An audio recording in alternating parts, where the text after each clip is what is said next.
What's up? Welcome back to Point Blank, period. But this time we're going to switch it up just a little bit, and that's from now on. Now, I know beforehand I did a whole lot of sports videos, mostly football, but I also did sprinkling just a little bit of entertainment. But not anymore. Now we're going to be very specific to the pigskin. And even more specific, we're going to keep it to the southern parts of the nation and the NFC South. So yes, we're going to be talking about the Tampa Bay Buccaneers, the Carolina Panthers, the Atlanta Falcons, and most importantly, the New Orleans Saints. So y'all know what it is. But I hope y'all can enjoy this ride with me. And right now we're about to talk about DK Metcalf. So I'm going to go in and tell you why the Carolina Panthers should pick up DK Metcalf in this year's draft. And I know a lot of mocks have been going with him going to 7 at Jacksonville.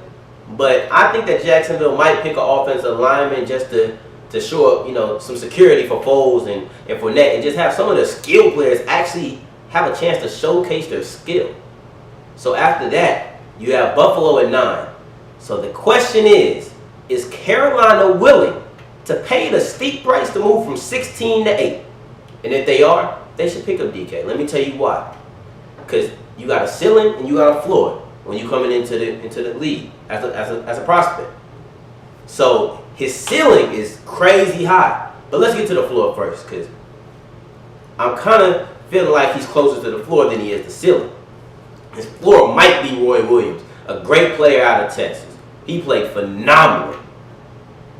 But when he got to the league, he only had 1 year of 1,000 yards, got traded. He was a disappointment in Detroit.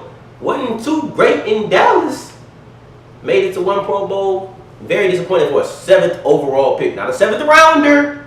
7th, not a 7th overall receiver. The 7th player picked in the NFL draft.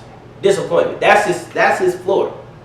He might not be able to put his athletic ability together. Because let's just be honest. If you look at his collegiate performance, kind of lackluster.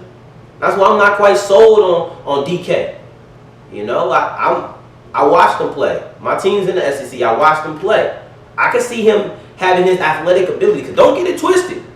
Early February, he put up a shirtless picture on Twitter or whatever where he had like less than 2% body fat. And his stock skyrocketed, because then after early February, it came mid-February, then late February, he went to the combine, and we know what he did there. We're going to get to that in a second.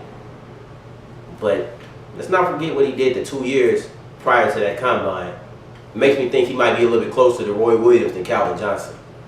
And the reason I bring up Calvin Johnson, because that is his ceiling. Nobody right now is really close to touching Calvin, if we just going to be frank about it. But I look at it and I say, man, there's a lot of similarities. I was watching some Calvin Johnson highlights and said, I've never seen a guy that big run that fast. Now, while DK is 2 inches shorter, he did run 0.02 seconds faster. But let's just compare their combines. Like I said, Calvin 6'5", DK 6'3". Both ran sub 4.4. Both jumped in the 11 feet range on their broad. And both jumped in the 40s for their vertical. And both are just athletic freaks of nature. Point blank, period. That's what he's at. If he can be able to combine his size and his speed, he might be able to dominate people the way that Calvin did.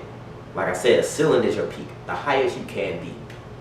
And if I'm a person drafting and my player that I'm looking at has a peak of Calvin Johnson, I may or may not trade up to 8. You definitely have to trade up. You're not getting past Washington. You definitely have to trade up and get there. That's all I'm saying. Now, I understand you might be scared, because then the best thing that can happen for them, the best thing that can happen for Carolina, is that he's not the first off the board, the first receiver. Because if that doesn't happen, your money. And I can see it happen. Because though I said he might be Calvin had his last year in college, his junior year, was better than DK's first 2. It was better. You know, both had over 1,200 yards. My bad.